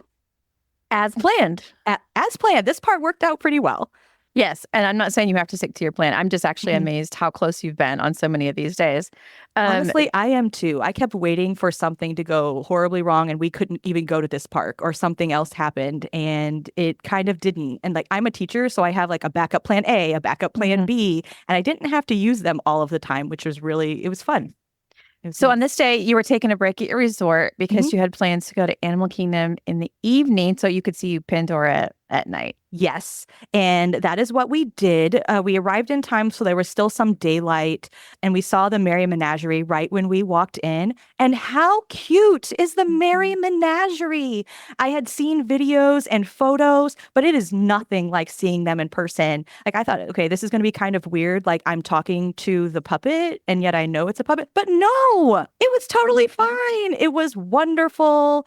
Right when we walked in, those that are flying the birds came up and they were like, "Hi, welcome to Animal Kingdom." And the mama polar bear was out, and we had to stop. And my daughter got the penguin plushie. She named it Menagerie, and it came with us to every other park for the rest of the trip. And it was so cute. It was so cute. I wish they had more merch related to the Merry Yes, Menagerie. like they have Spirit jerseys now. They have a couple other things, but so cute, so cute. I love it. Yes. We took our time hanging out there, checked out the tree a little bit, and then we did make our way to Pandora. And thanks to Standby Skipper, we had a lightning lane where we waited 3 minutes when it was posted 35. Then we just went through the Wind Trader shop a little bit because we also had a Flight of Passage single pass, and we had to wait for our window to open up at that point. The Flight of Passage, whenever we finally got into it, it actually took us 15 minutes to get into the room where we could get onto our Banshees. It was a 45 standby, and I was like, okay, this is kind of a longer wait. But by the time the actual experience ended, we were actually a little bit late for our Tusker House reservation. So whenever we got out, my husband, Disney ran, meaning sped walk as fast as he could without actually running, from the bypass from Pandora to Africa to check in for our Tusker House. But we were able to go a little bit slower and see the bioluminescence. And it's so cool. They need to have it open at night more often. It's really, really cool at night. But we went to Tusker House, and that was wonderful. It was the end of the night. We were one of the last reservations of the evening. The characters took so much time with us. And after that swing and a miss of Crystal Palace the night before, it kind of redeemed character meals for us. And we were in a little side room. It was nice not being in a big room where everything was like echoey and really, really loud. And the characters were having fun with it. They were even interacting with each other. Like when Donald was over at our table, or my son was fanboying all over, Daisy was like 2 tables over, and she was leaning against and blowing him kisses. And it was just so fun seeing those interactions and letting them play. And the food was really good too. Even though it was the end of the night, they didn't have all of the varieties that they would have, because they were trying to wrap everything up while still giving us everything. The food was still really good, a little bit different. It wasn't the chicken nuggets, burgers. We got to have things that were a little bit more variety. And once we finished that, we slowly walked out, and this was extended evening hours for deluxe guests. So they were kind of going around to different rides, and we just meandered out and we watched the Tree of Life Awakening, the Christmas version. And it was so pretty. I don't know why anyone isn't, nobody talks about that Tree of Life. I don't know if it's because it's not open late enough to be able to see it, but it was beautiful seeing all the carvings on the trees, then be animated and come to life. And the little bit of music that they were playing, it was beautiful. It was absolutely beautiful. Yeah, I think most people don't get a chance to see it because they close so early. Oh my gosh. If you do get a chance, beautiful. It was gorgeous. I am so glad that we did that. It was one of those surprises. I wasn't expecting it to like it that much. And then I did. It was, yes. Chef's kiss. Yes. Beautiful. Favorite way to end an Animal Kingdom day. Yes. And it was So- still relatively early enough that we didn't have to worry about waking up early the next day. Yes. So that was the end of your Wednesday, right? Yes. December 4th. Okay. So the next day, but you were back at Animal Kingdom on Thursday, December 5th, but this time for rope drop. Yes. We were on the bus by 6:50 and heading towards the park. We were in line before they actually opened everything up. So we waited in line, we tapped in, and this is where plans changed ever so slightly because my son has decided that his favorite ride is the boat ride with the person at the end, which translates to Navi River Journey. He loves the shaman at the end. He thinks that she's beautiful and he likes all the lights and how everything glows. So he wanted to ride it again. So we split our party, and my daughter and my husband, they went to go ride Everest. She has never done a backwards roller coaster before, but she was feeling brave. So they went and did that. And the rest of the four of us, we went to Navi River Journey. It was posted at 10, but we walked right onto a boat. Everest, my husband said, was posted at 5, but they walked right onto a train. Then we met up, our party made our way across the park because we were going to head to Dino Land. We met at Isle of Java at about 7:45-ish. Early entry had started at 7:30 for some breakfast. We just got like a tiger tail, the Big Mickey cinnamon roll, and just kind of hung out there at the entrance to Dino Land, where we split the party again because I needed to say goodbye to Dinosaur because I really like Dinosaur. So my husband, my daughter, and myself, we rode Dinosaur, walked right into the pre-show, while my son and my dad rode Triceratops Spin a couple times. After that, we met back up and we made our way to Africa, where we rode the safari at a 10-minute wait. And it was so great. The giraffes were out because it was a little bit cooler. So we were able to have those big cattle that have the huge horns were like right up next to the truck. We saw the zebras. We saw the different gazelle. The new lions were out too, since Animal Kingdom got those new couple lions from, I don't remember what zoo they came from. It was one of their first days that they were on display, and they were up on top of the rock, and they were very, very still, almost stalking and eyeballing a rhinoceros from across the way. And you can tell, like, I don't know if they've been this close to a rhino before. Like, they were very, very focused. But that was really, really fun to see. And I love the safari because it's different every single time. And you always learn these kind of new and amazing facts depending on who your driver is. I love the safari. 10 out of 10, highly recommend. That sounds like a good one. It was so good. And we kept having, it was a slower one too, because so many animals were just slowly meandering across the road. So we got to spend a little bit more time in the savannah area because we're not going to rush the animals, right? You're just hanging out and waiting for them to be done. Mm-hmm. When we got off the safari, we actually made it onto the first Wildlife Express train of the day, which was at 9:30. And we actually stayed on the train and just came back. The idea was my son likes trains, so we were going to get him on the train. We weren't going to do the animation experience or go up to the goat petting area or anything. We were just wanting to ride the train. But we were able to get on that train, come back, and still make it to the 10 o'clock Festival of the Lion King show. And we got right in. We didn't have to wait. They had opened up the doors. And while we were waiting for the show to start, which was amazing, by the way, I'm so happy since the end of COVID, we have the flying birds back and the tumble monkeys. And no one else in my party had experienced that. The last time that we went was still during the celebration of the Festival of the Lion King era. So some of those things were new and just so great watching all of them experience that. But while we were waiting for the show to start, we actually mobile ordered our lunch from Restaurantosaurus while we were there. So that when the show ended, we could click, I'm here, prepare my order, so it could be ready by the time we got there, which it was. We only had to wait 3 minutes once we arrived at the restaurant. We ate, had weird dinosaur skulls staring at us while we ate. But then we did some fossil fun games on the way out, since that's going to be closing soon as well. My kids didn't actually win anything, but at the basketball game, there was a father and a son that were just competing with each other. And the dad won and said to give the prize to my daughter because he just wanted the bragging rights. So they did walk away with a nice Dino Land stuffed animal. And then we headed back out, ran into the Merry Menagerie again on the way out, stopped, talked to some more of the little puppets. And then we were ready for our break. You're ready for your break. I don't often see people successfully taking breaks the way that you are. If it were just me, or actually just my family of four, I don't think we would have been successful at taking the breaks.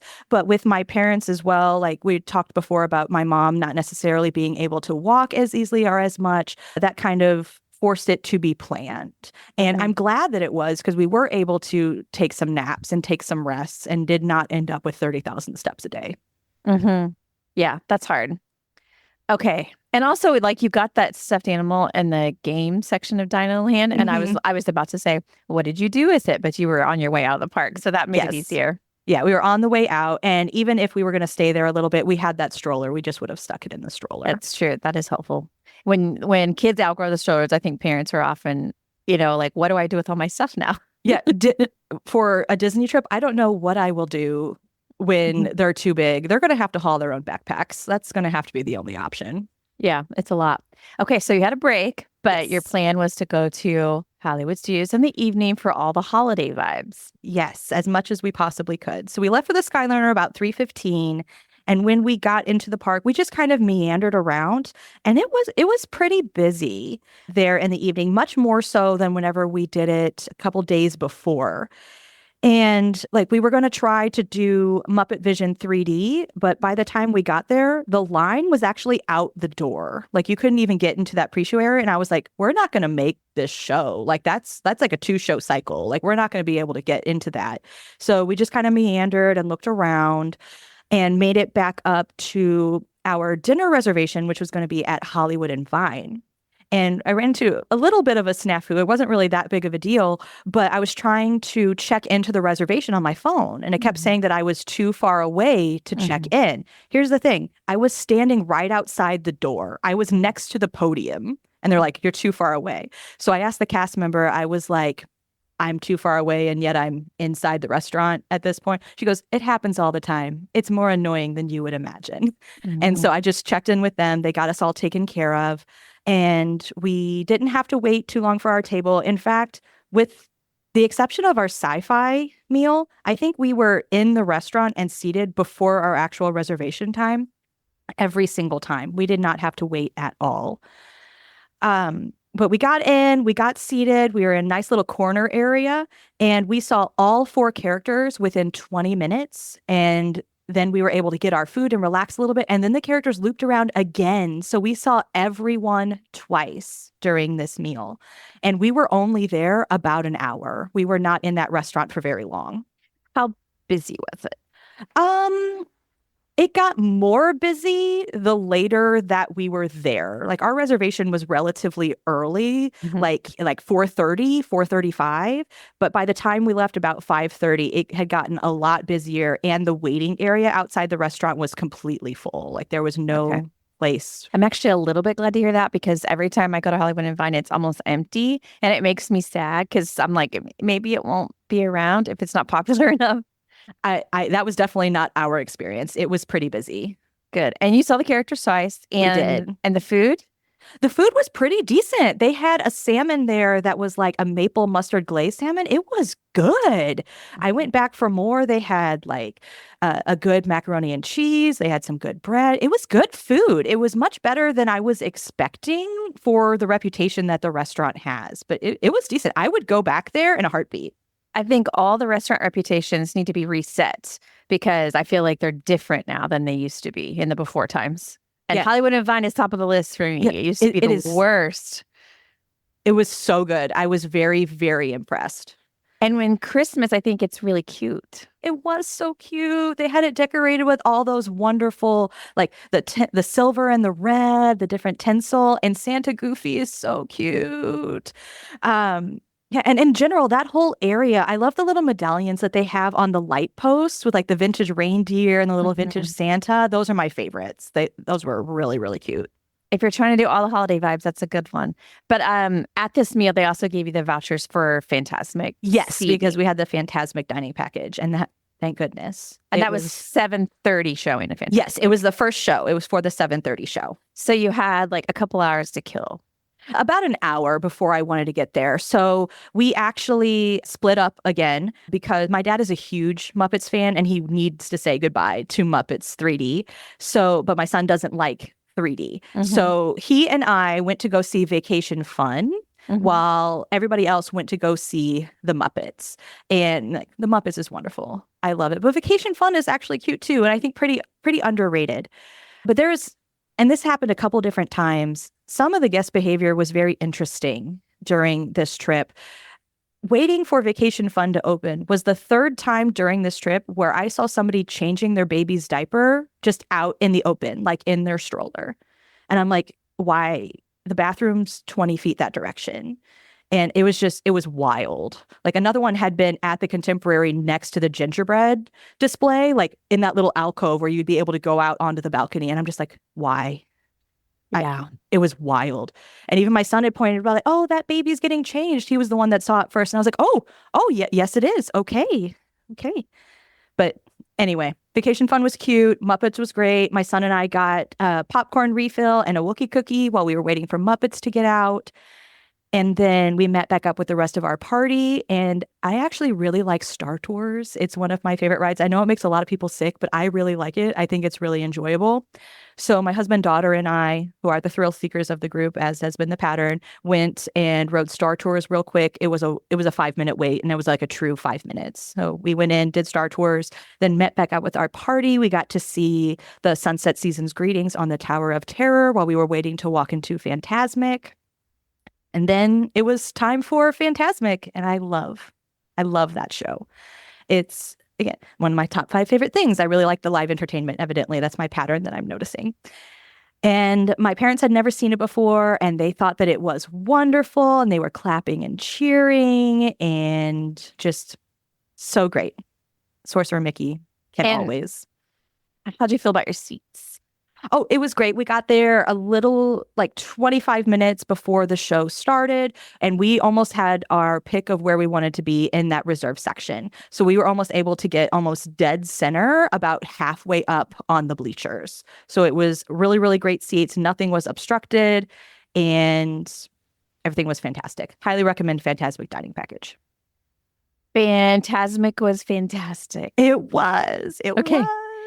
And then after that, did you stay in the park or did you head back? We headed back out, but it was insane walking out of Fantasmic because people were trying to show up for the second show while the first show was just letting out. So as we're trying to get out, it's almost thank goodness we had a stroller to like pave the way for people, because that whole area down by Tower of Terror was packed. It was like an amoeba of people that were all just moving together, and it was wild. I love amoeba of people. I mean, because everybody was moving as one. Like there was nobody branching off, and I was really trying to get around people. That's how I feel about like after parades. You know, when people all fall of parade, it's an amoeba of parade. It is. It's an amoeba of crowds. People. Okay, so that was the end of your Thursday, December 5th. Yes. After that, we did the Skyliner. It was quite a long wait. Our longest Skyliner wait. No, don't let me lie to you like that. After Epcot was the longest Skyliner wait to head back, but it was a decent wait. Hi, I'm Cindy Crawford, and I'm the founder of Meaningful Beauty. Well, I don't know about you, but like I never liked being told, oh, wow, you look so good for your age. Like, why even bother saying that? Why don't you just say you look great at any age, every age? That's what Meaningful Beauty is all about. We create products that make you feel confident in your skin at the age you are now. Meaningful Beauty. Beautiful skin at every age. Learn more at meaningfulbeauty.com. The holidays are here, and so is the IKEA winter sale. Now's your chance to make the holidays a little more magical and less expensive. Save up to 50% off on select items in-store and online now through January 7th. Plus, IKEA loyalty members get an extra 10% off on sale items. And if you spend $2.99 or more on a single order before December 10th, enjoy free delivery. Need help managing the clutter of decorations? IKEA Storage Solutions will keep your home tidy from toys and tinsel. Having extra guests over? Check out offers on select dining furniture to make more room for the people who matter most this time of year. Don't wait to finish your winter wish list. Shop the IKEA winter sale in-store or online now until January 7th. Visit IKEA-USA.com/winter sale for more details. Terms apply. Offer valid dates may vary. U.S. only while supplies last. Selection may vary by store and online. See store and IKEA-USA.com/winter sale for complete terms. Restrictions apply. Okay, And then you had one more park day. I had Yes. Friday, December 6th, starting at Magic Kingdom. Yes. And Magic Kingdom is my favorite park. So knowing that this was going to be like a Magic Kingdom heavy morning, I was really, really excited. I got up relatively early and I set Standby Skipper to get a boarding group for Tiana's, and it was successful. We got boarding group 3. And we got there early enough that we could have done early entry, but we chose not to. Instead, we chose to go to the Adventureland rope. And they literally had a rope up. We were the first party right there talking to the cast member that was there. We were at that rope at 7:20. Now, that did mean that we had quite a bit of time to wait before the official park opened at 8 o'clock. But we wandered around the hub. We did the interactive golden statues. We took some selfies in front of an empty hub in front of the castle. Enjoyed our time, ate some snacks, just it was nice to kind of have a slower start, because right when about 5 minutes till 8, he pulled the rope out. They did the welcome show. We could hear it from the castle. And then we followed him to Jingle Cruise. And we were on the first Jingle Cruise boat of the day. They had no posted wait yet. There was nothing up there on the very first boat. Hilarious. Love the puns. One of my favorites. And then from there, all of our lightning lanes and virtual queues started coming up relatively quickly. We didn't have to wait for anything.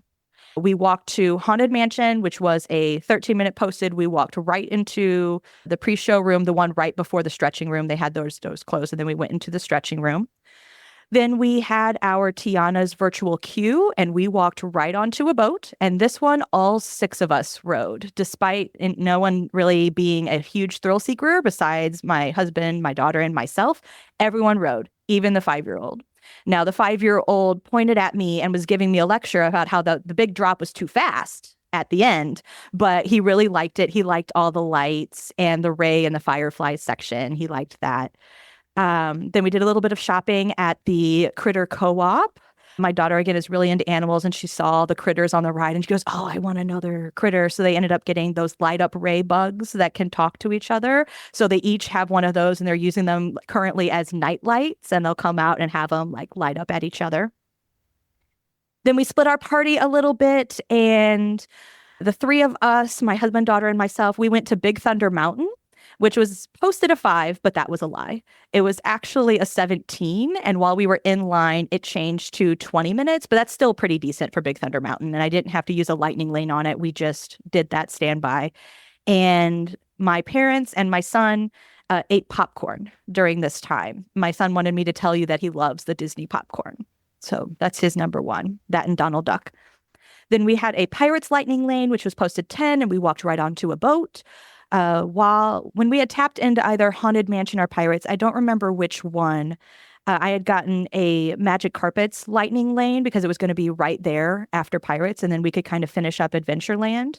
We did the lightning lane. It was posted 5 minutes, but there was no way it was actually 5 minutes because the standby did the entire back and forth and was outside of the line a little bit. I don't know what that would have been, but it was definitely not 5 minutes. We had to wait 1 cycle, and then we were on. And then we went and got some beignets, some Tiana's beignets, making our way back that direction. And my daughter says that was her favorite snack of the entire trip, were those beignets. And now I kind of want to go to Disneyland and try those beignets as well. Yeah, they are the best, I think, at Disneyland. After the beignets, we split our parties again because at that point it was actually the lightning lane that I had for Tiana's. But my son didn't want to ride again because he yelled at me because the big drop was too fast. And my mom didn't want to ride again, so they hung back and evidently ate some more beignets, I found out after the fact. And the thrill seekers in the group, we went back on there and we did not get wet that time, whereas we got very, very wet the first time. It had a nice wet butt for a little bit. But when we finished Tiana's, we were coming off and we were trying to figure out, why are these cast members blocking the way? Why is there tape on the ground? And I forgot that cavalcades are still a thing. And so we had the perfect timing to meet back up with our party and find a spot for the Adventure Friends cavalcade to come right by. So we had front row seats right there, told Mary she was practically perfect in every way. We waved at Raya and Bruno and all of them. And that was very, very fun because our next stop was actually going to be Country Bears, and we were right there anyway. So right after the cavalcade passed, we walked into the Country Bears and we had enough time to point out that there were claw marks on the floor. And then they opened the doors. That was it. We didn't have to wait at all. And that is so cute. It was such a good redo. I watched it for the first time before they shut it down for the refurbishment. And this version is much, much more superior. Everybody was laughing and clapping and everyone was into it. They all got the jokes. It didn't feel like you had to be in on it to actually enjoy it. Everyone was able to. Yeah. The parks purists that don't like when things get redone have to tell me that everybody enjoying it more is not the better alternative. Yes. Come on. And it was so fun, so much so that my son said he wanted to do it again. So I actually have a trip planned with just him in October. So we'll definitely hit up Country Bears again whenever he wants to do that. But at that point, it was lunch and we ordered from Columbia Harbor House because, again, we were trying to stay all in that area. And so we were able to just wait for a couple minutes once we got there because we had clicked, I'm here, prepare my order as we were walking over. So we did that. We ate. It was pretty decent. It wasn't quite what I wanted it to be, but I mean, that's another one of those that everybody's like, oh, Columbia Harbor House is so good. I was not as big of a we don't go there anymore. And this is the reset the reputation thing because Columbia Harbor House used to have the best reputation, including from us. We don't like it as much. And then like Hollywood and Vine used to have the worst. And it's like everything's different. Yeah, and I think I'm aligned with you on that because I don't know what I was expecting, but it was not necessarily what I got. Did I not enjoy my meal? No, that's not the case. It was fine. It was fine. The quality isn't what it used to be. Then we had, right after lunch, we decided to do one more thing, and that was Small World. I had gotten a lightning lane for that. And this was honestly just kind of annoy my mom. My dad likes to annoy my mom. And when earworms get in her head, they are in her head for a very, very long time. So she did not necessarily want to ride, but we did it anyway. We had a lightning lane. We walked right onto a boat. It was a 20-minute standby. And this was another one of those that surprised me a little bit. My son was enthralled and he just rode it a couple months ago and couldn't care less. But this time he was like, this is the friendliest ride ever. Look how friendly they are. Look how smiling they are. Look at that hippo. It's smiling at me too. Like he was just pointing out all of these different things and at the end he was like, I think I like that one. And I was like, oh, you're so cute. And then once we got off Small World, it was a time again for a midday break. But we decided to split our party because a couple of nights before, after my daughter had ridden Space Mountain for the first time when they decided to close down the park, because she had been afraid of it because it was dark, but she loved it. She decided she was going to be brave enough for Tron because she had seen it launch and she was a little afraid of it, but she decided she was going to be brave. Okay, that's a wild trajectory, though. It is. Birth to Tron. It is, but she was like, no, I'm going to do it because she's convinced that they're the same because they're both space themed. They are both space themed. She was convinced. But I was like, okay, if you're going to do it, let's do it. So that night, whenever I had been going home to be able to be asleep by 9:30, I actually was able to book them a single pass for this day. So my husband and my daughter stayed. And so they rode Tron at 1:25 when we were taking our break. Loved it so much, they went right back into the standby line and waited 35 minutes, which was a decent time for Tron, and rode it again twice in a row. It's a new era. It is. It is. And like, my husband's not a big shopper, but he bought a Tron disc that's like a speaker. Like Tron is his number one. Even after we rode Guardians, which I'll tell you about like for the evening, Tron is still his number one. And he's still comparing things to Tron. Oh, that's like in Tron whenever you launch. Oh, that's like in Tron whenever you go up and down that hill really quickly. So they did that. They did some shopping. We're really hyped up and ended up not taking a break at all. And they took the monorail to Epcot to meet us there because we were going to do Epcot in that evening. So half of us took the break. They did not. Okay. But you all ended up at different parts of Epcot. National Gateway in the front. And then once you arrived, what did you do? Well, I had wanted to do a little bit of shopping. I really wanted that box for the cookie stroll, the red one, and they were sold out property wide. And that was a major bummer. And I even asked, I was like, do you know when there's going to be a restock? Because if it's going to be the next day, I would make a park pass reservation and I would go in and get it. And they're like, we have no idea. Like, I don't think they anticipated how popular those boxes were going to be. In fact, we were there 2 days after you, and we did the same thing. And the Still sold customer out. said, if another order comes in, but we've been surprised. Oh my gosh. Man. So that was a bummer. And it's early. Like the festival holidays last, basically just in December. And this was the 6th of December that you were there. Yes, and amazing. They definitely did not anticipate. So it's definitely not one where I'm going to be able to go to the outlets at the Character Warehouse at some point and be like, hey, I want that box.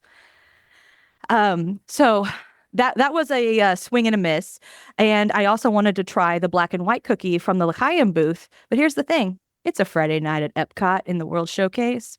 If I did not want to wait 45 minutes for a cookie, I was not going to get that cookie. So we skipped it because we had a candlelight processional dining package at Beer Garden. And Beer Garden, it was my dad's request.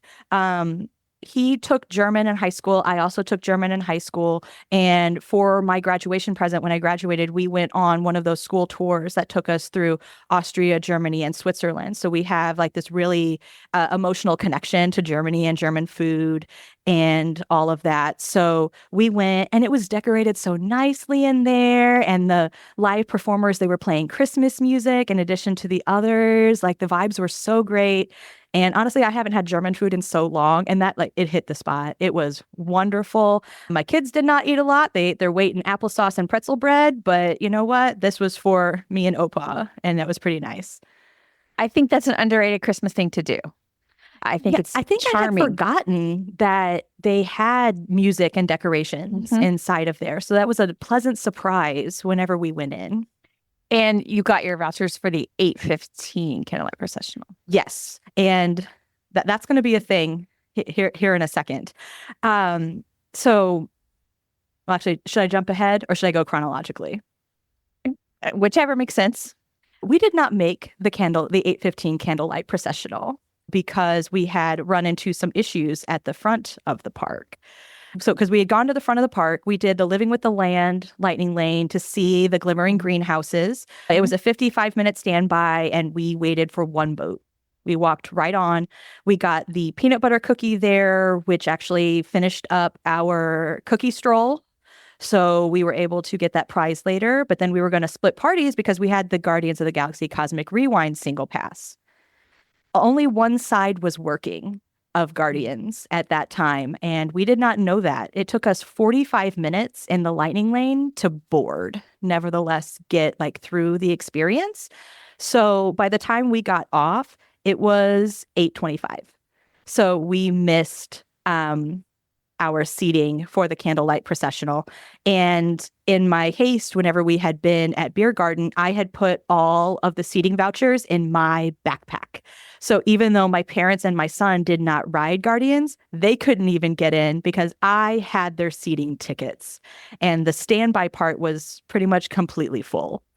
And it was the last show. And it was the last show of the night. So we couldn't even decide to go back and get in the standby line for another show. It was what it was. Now, they had been in America waiting for us to get off of the ride because I'd been texting them like, hey, I don't know what's going on, but this is taking much longer than usual. Oh, only one side. These poor people have been sitting in the train, not moving for the entire time that we've been here. They went back to America and got a picnic table. So they were actually able to still see and hear everything while they were waiting for us. We just weren't able to get into the amphitheater to be able to see it. So that was a big bummer. But it's not anything that anyone could predict. It was nobody's fault. It was just the way it ended up working out. So we watched a little bit from the picnic table area in America, and we were trying to decide if we wanted to stay for the fireworks afterwards. Because honestly, it was cold. It was not just cold by Florida standards. It was cold. It was like the low to mid 40s. And again, we had not necessarily packed winter coats. We were not prepared for that. And so we ended up actually cutting our losses for the fireworks and heading to the Skyliner a little bit before the candlelight processional ended, so we can kind of beat those crowds coming out, which actually worked out really well because by the time we actually got onto the Skyliner, we were able to watch the fireworks while in a Skyliner cab. So we saw the fireworks, just not from where we thought we were going to. It's a great view, though. Yes. Unfortunately, the kids did not see the view because as soon as we got into the Skyliner cab, they fell asleep. Both of them did. For that, like, Yeah, 8-minute ride or whatever. Yeah, whatever it is, just curled up like a pretzel, just on the bench. Yep. Okay, so that was the end of that day. Yes. The next day was your departure day, but you had some plans before heading out.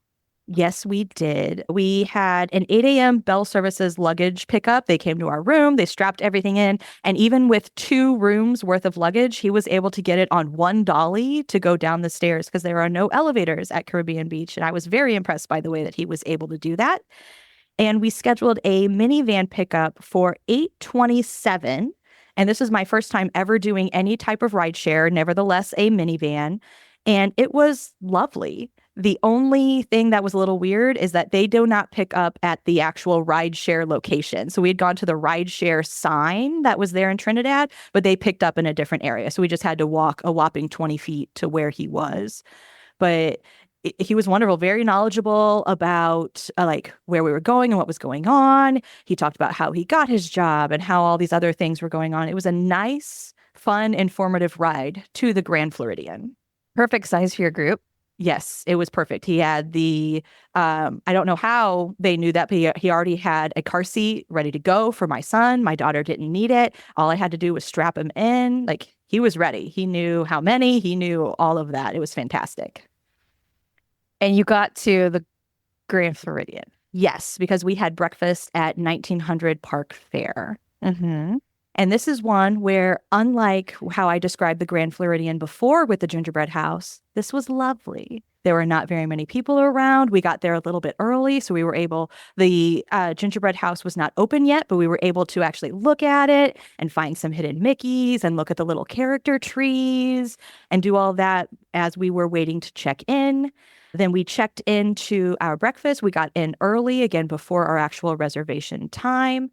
It was a great breakfast. I'm a breakfast food person. If I have a choice, I will go breakfast food before any of the others. So this was like my first Mickey waffles of the trip and things like that. And my husband's favorite character is Aladdin. Aladdin was there, and Cinderella and Snow White and Mirabelle was there. We got to meet all of them. And Mirabelle was so much fun. She is a fun character to interact with. She had us dancing and making the kids play some games. She was very, very fun. Mm-hmm. Love that. So, overall thoughts about this meal? I really enjoyed it. I would do it again. I absolutely would. I don't know about the dinner or how anything went there, but I would. Our server was very enthusiastic, and it was unlimited pog juice, and I love pog juice and all of that. It was really nice. Now, again, we're on the dining plan a little bit. I don't know if at $58 for a breakfast, if I were paying cash, that might be a little bit different. But on the dining plan, it was fine. It was great. Yeah, exactly. It's not cheap. None of these character meals are. None. And we did a lot of them on this trip. Once that was done, we just kind of walked around, looked at the gingerbread house again, and then we went up to the monorail to Magic Kingdom area to get on a bus to head back to Caribbean Beach, where we were waiting for our Mears pickup. While we were waiting for the bus to come get us to take us back to the airport, we had to do a dining plan credit shuffle because we had a couple credits left over from whenever we didn't eat lunch that one day, and we had to shuffle some things around. So we got like a jumbo slice of pizza for my son to eat, and I got a Mickey ice cream sandwich to use up our last snack credit. You know, just a couple random things here and there while we were waiting for the bus to pick us up. So at that point, had you used all your credits then? We ended up using all of our credits. My parents ended up with 2 quick service credits remaining at the end. And so that's a bummer. But with all of the character meals that we did on the spreadsheet and the snack credits, using those wisely, they ended up $6 ahead on the price that they paid. Yeah. So it's a wash for them. Yes. But some people like the ease too. It was to worry nice. About the price. It was nice. I was having a conversation with my husband on whether or not we would do it again, and he was all about it simply for that ease. He didn't have to worry about what he ordered. He didn't have to think about if he wanted to get a beer. He could just do it because he knew that it was already paid for. I think I'm more of a snacking around person. I think I would rather have 3 snacks from a couple different locations than like a sit down meal. But we'll see. For a trip full of character meals, Yes. it probably does make sense. Yes, absolutely. Okay, let's finish up this day, and then I want to do rapid fire things, including the dining plan. So, how did you get back to the Caribbean Beach? Did you mention that? The Mears Connect bus. It picked us up a little bit after noon. Oh, back to Caribbean Beach. I'm sorry, I misheard your question. We took the monorail to Magic Kingdom and then took the bus from Magic Kingdom back to Caribbean Beach. Okay, and then Mears picked you up. And then Mears picked us up from Caribbean Beach. Yes. And was that pickup, that was like a 3.5 hour before it was flight pickup? Yes, it was like 3.5 hours. They had a couple stops after they picked us up. By the time we got to the airport and through security, even with pre-check, I think we only had about an hour and a half before our flight started boarding. So it wasn't terrible. Okay. And then you made it home. Then we made it home. You made it home. Okay. So some rapid fire opinions about some things that you did. Staying at Caribbean Beach. Love it. Would do it again. But I am interested in, I want to try some different resorts because I've stayed at Caribbean Beach before, but having only stayed at Value my last couple trips, I could definitely tell the difference in size between the rooms from this moderate to the Values. So I would do it again, especially if you're doing Skyliner. The dining plan, I think you just mentioned your husband liked it a lot. Yes. And this trip, it made sense, but you may not use it in the future depending on depending on the type of trip. If we did another longer trip like this, I think we might, simply because it gives us that planning structure. But like a long weekend, I don't think so. Okay. The happily ever after dessert party. 10 out of 10. Highly recommend. All the time. All the time. All the time. What about the Christmas party? Absolutely. In fact, when I went back to school, I was talking to another coworker who also is really into Disney parks. They've only ever done the Halloween party. And he goes, tell me about the Christmas party. And I'm like, you have to go. You have to. It's a requirement now. So he's already planning a trip for next December so that I can go to one. Park hopping in general. You did a lot of park hopping. I like it for certain circumstances. The reason that we did a lot of park hopping this time is because it forced that midday break. I don't know if I weren't trying to plan in a midday break, if I would do it as much. I don't know. Like with my 5-year-old, it probably would make sense to stay in one spot because it takes a long time to go from place to place. And then he gets into, oh, we're just relaxing now. Oh, no, just kidding. We're going on into another park. That was a little much for him. By myself, sure, we can park hop all the time, adults only. But I don't know. I think it would depend on the makeup of my group. What about was this your first trip with the new Lightning Lane system or no? Yes, my last trip was right before they did the switchover. Okay, so thoughts on the new Lightning Lane system? Pros and cons. I like how I was able to actually like structure my day ahead of time and know what to expect. And I was guaranteed those 3, but it was harder to modify. I felt like it was easier when it was regular Genie Plus. If my plans changed or I wanted to change my time, I felt like it was a little bit easier then to do that refresh and get something different. Standby Skipper? 10 out of 10. Highly recommend. And Mears. I like the bus. The bus is the bus. I know some people do not like having to wait or having multiple stops. I like it. It doesn't bother me at all. I like that I know exactly where it is. It's easy to get to in the airport. And like I've never had to wait very long. I know that's not everyone's experience, but in mine, I like it. Okay. Good to know. You managed to fit a lot of information into I'm a so relatively tired. Even a week time. later, I'm so tired. Yes. I'm impressed that you got through all that so quickly, efficiently. Oh, efficient. I like that. That's a good word. Yes.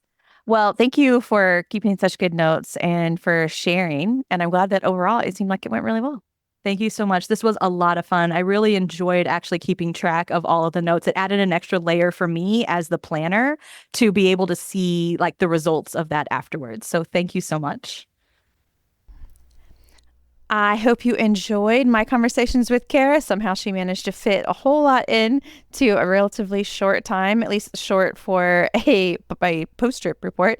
But we did keep talking on the after chat where I asked her about more things that are Disney and non-Disney related. If you would like to listen to that, that is up on Patreon now in audio and video form. I think that'll wrap up this episode of WDW Prep to Go. For more information, please check the show notes in your podcast app or head to the website wdwprepschool.com. Click on podcast at the top, scroll down to episode 441. Until next time, I will see you on the site.